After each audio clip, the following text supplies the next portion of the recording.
In today's video, I'm going to teach you how to find Teachable API key. By the end, you'll know exactly where to go in your Teachable school to create an API key and what to expect along the way, so you can connect your school to trusted tools and automations with confidence.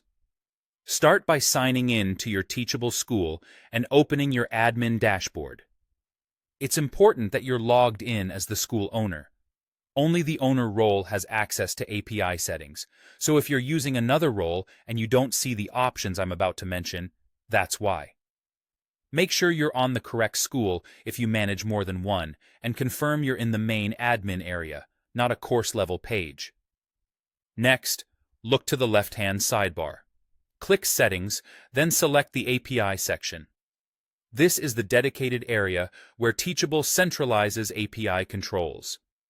If you're not seeing the API tab under Settings, double-check your role and permissions, or ensure you're in the correct school. On the API page, if you haven't generated a key yet, click Create API Key. This button appears when no key has been created for your school. If a key already exists, the page will display its details, and the Create button may not be present. In that case, your key has already been set up previously by the owner. When you click to create a key, Teachable will prompt you to give it a name. Choose something descriptive that clearly indicates how the key will be used, such as the integration or project it's tied to. Good naming helps you and your team quickly recognize what the key is for later on. Avoid including any sensitive information in the name itself, and try to keep names consistent across your organization so it's easy to track. Finally, click Create. Teachable will generate the API key and display it on the screen within the API settings area. At this point, remember that an API key grants programmatic access to your school, so treat it like a password. Limit who can see it, and keep it within secure systems and workflows.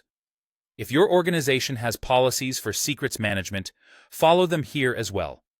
If you believe a key has been exposed, return to this same API page to review your options for managing it through Teachable. That's all there is to it. Log in as the school owner, go to Settings, open the API tab, click Create API Key, give it a clear name, and click Create. You now know exactly how to find your Teachable API key when you need it.